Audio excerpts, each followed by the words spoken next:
Hello folks, welcome back to another episode of Gage's Outdoors.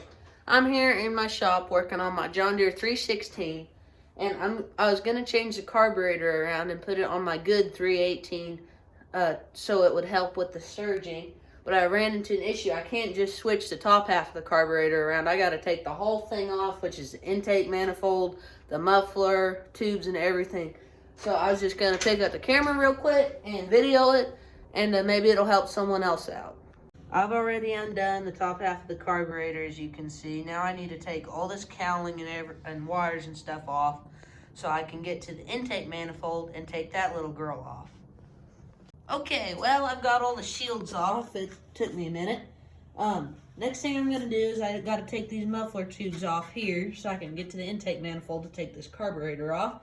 I've also got to take the fuel line off and take this governor arm off and then unbolt the intake manifold, and it's pretty simple after that. Okay, then I got the old intake manifold off here. It's a pain in the butt to get these stupid exhaust tubes out of the way. I went ahead and filled each cylinder down there full of engine degreaser and cleaned this area up the best I could. Now would be a great time to power wash it. If it wasn't so cold out, I would.